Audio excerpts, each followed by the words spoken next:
Imaginez deux amis, ils ont le même âge. Ils gagnent exactement le même salaire. Ils travaillent tous les deux depuis plusieurs années. Le premier décide d'acheter une voiture de luxe à crédit. Il est fier, ses proches le félicitent, tout le monde pense qu'il est devenu riche. Le second prend une décision totalement différente. Il continue de conduire sa voiture actuelle.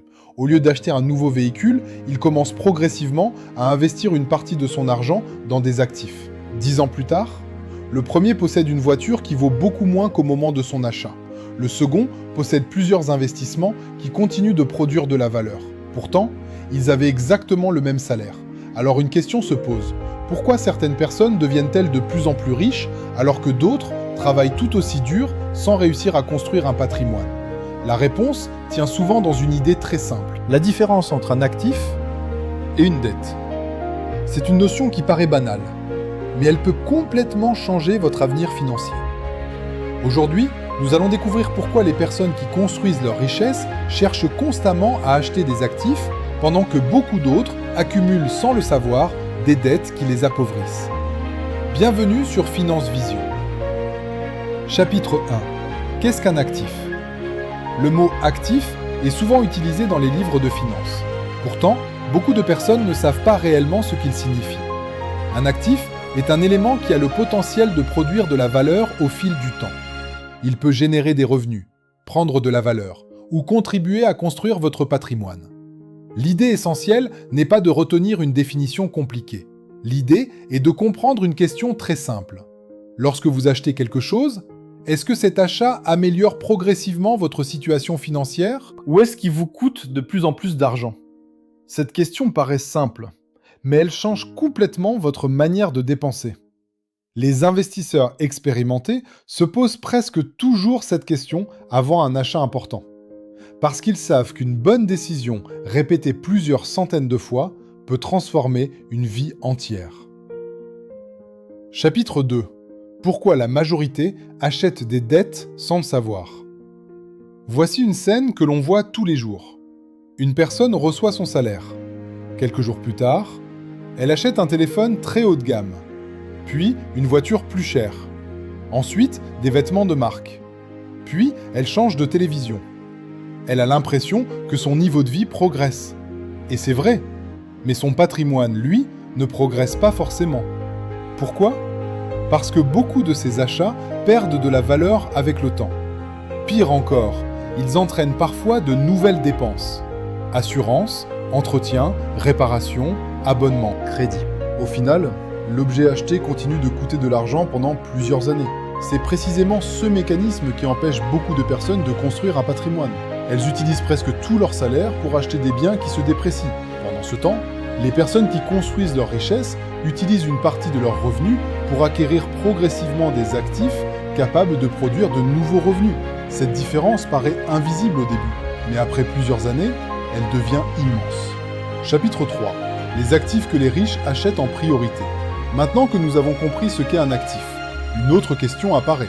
Quels sont les actifs que les personnes fortunées cherchent à posséder ? Contrairement à ce que beaucoup imaginent, elles ne commencent pas forcément par acheter une villa ou une voiture de luxe. Le premier actif dans lequel elles investissent est souvent leur propre cerveau. Oui, leur connaissance. Elles lisent, elles suivent des formations. Elles développent des compétences qui leur permettront de gagner davantage dans le futur. Parce qu'une compétence peut produire des revenus pendant des dizaines d'années. Ensuite, viennent les investissements financiers. Certaines choisissent des entreprises cotées en bourse. D'autres préfèrent les fonds indiciels. D'autres encore investissent dans l'immobilier ou créent leur propre entreprise.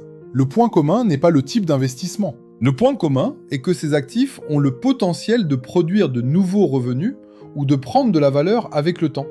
Les riches ne se demandent pas uniquement combien cet achat va me coûter. Ils se demandent surtout que va me rapporter cet achat dans 5 ou 10 ans. Cette simple différence de réflexion change complètement leur manière de gérer leur argent. Chapitre 4. Pourquoi beaucoup confondent richesse et apparence. Nous vivons dans une société où l'apparence occupe une place importante. Sur les réseaux sociaux, nous voyons chaque jour des voitures de luxe, des montres très chères, des vacances dans des hôtels 5 étoiles. À force de voir ces images, beaucoup finissent par croire que la richesse consiste à posséder les objets les plus impressionnants. Mais la réalité est souvent différente. Une personne peut conduire une voiture très coûteuse tout en étant lourdement endetté. A l'inverse, une autre peut conduire une voiture beaucoup plus simple tout en possédant un patrimoine important. La différence ne se voit pas toujours. Les personnes qui construisent leur richesse savent que le plus important n'est pas de paraître riche. Le plus important est d'être financièrement libre. Elles comprennent que chaque euro dépensé pour impressionner les autres est un euro qui ne pourra pas être investi ailleurs. Elles privilégient les décisions qui renforcent leur avenir plutôt que leur image.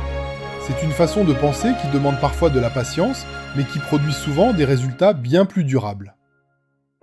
Chapitre 5. L'erreur qui empêche des millions de personnes de devenir riches. Imaginez que vous receviez une augmentation de salaire de 500 € par mois. Que ferait la majorité des gens? Très souvent, ils augmenteraient immédiatement leur niveau de vie. Un logement plus grand, une voiture plus récente, des dépenses plus importantes. Cette réaction paraît naturelle.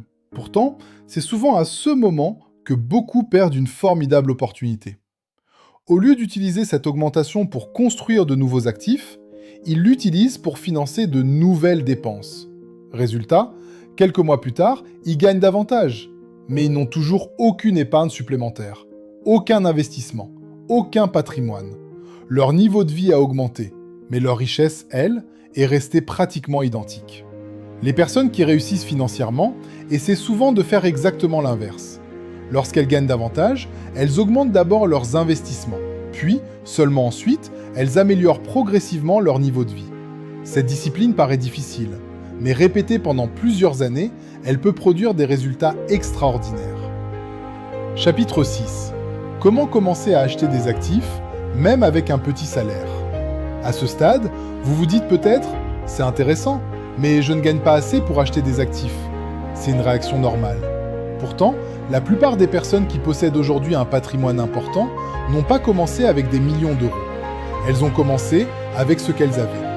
La première chose à comprendre est qu'un actif ne coûte pas forcément très cher. Votre premier actif peut être une compétence, une formation, un livre, un logiciel qui améliore votre travail, ou même un petit investissement réalisé régulièrement. L'objectif n'est pas d'impressionner les autres. L'objectif est de progresser. Imaginez que vous investissiez chaque mois une petite somme dans votre avenir. Au début, cela semble insignifiant. Mais après plusieurs années, cette habitude peut complètement transformer votre situation. Les personnes qui deviennent financièrement libres ne cherchent pas à faire un énorme investissement du jour au lendemain. Elles avancent étape par étape. Et surtout, elles restent constantes. Car la constance bat presque toujours la précipitation. Chapitre 7. La règle que suivent la plupart des investisseurs. Il existe une règle très simple. Chaque fois que vous recevez de l'argent, posez-vous cette question. Cet achat va-t-il me rendre plus riche ou plus pauvre dans 5 ans? Cette question paraît banale, mais elle peut éviter des centaines de mauvaises décisions. Avant d'acheter une voiture plus chère, avant de changer de téléphone, avant de signer un crédit, avant de faire un achat impulsif. Demandez-vous, est-ce un actif ou une dette? Les investisseurs expérimentés se posent cette question presque automatiquement. Ils savent qu'un petit choix répété plusieurs centaines de fois finit par produire un résultat énorme. C'est exactement comme construire une maison. Une seule brique paraît inutile, mais des milliers de briques construisent un immeuble. La richesse fonctionne souvent de la même manière. Chaque bonne décision est une brique supplémentaire. Chaque mauvais achat est parfois une brique retirée. Au fil du temps, la différence devient immense. Alors, pourquoi les riches achètent-ils des actifs pendant que beaucoup d'autres accumulent des dettes? Parce qu'ils ont compris une chose essentielle. La richesse ne dépend pas uniquement de ce que vous gagnez. Elle dépend surtout de ce que vous achetez. Chaque euro peut suivre 2 chemins. Le premier consiste à financer une dépense qui perdra rapidement de la valeur. Le second consiste à participer à la construction de votre avenir financier. Aucun investisseur ne prend toujours les bonnes décisions. Tout le monde fait des erreurs. Mais les personnes qui réussissent apprennent de leurs erreurs et continuent d'avancer. Si vous retenez une seule idée de cette vidéo, retenez celle-ci. Chaque achat est un vote pour votre futur. Chaque fois que vous dépensez de l'argent, vous choisissez le type de vie que vous construisez. Vous n'avez pas besoin d'être riche pour commencer. Vous avez seulement besoin de commencer à réfléchir différemment. Petit à petit, décision après décision, mois après mois. C'est ainsi que se construisent les grands patrimoines. Merci d'avoir regardé cette vidéo jusqu'au bout. Si elle vous a appris quelque chose, pensez à laisser un j'aime et à vous abonner à Finance Vision. Chaque semaine, nous publions des vidéos pour vous aider à comprendre la finance, l'investissement et les stratégies qui permettent de construire une véritable liberté financière. Et dans notre prochaine vidéo, nous répondrons à une question que beaucoup de personnes se posent. Les 7 investissements que tout débutant devrait connaître avant de placer son premier euro. Une vidéo essentielle pour éviter les erreurs les plus fréquentes. Merci pour votre confiance, prenez soin de votre argent et surtout, prenez soin de votre avenir. À très bientôt sur Finance Vision.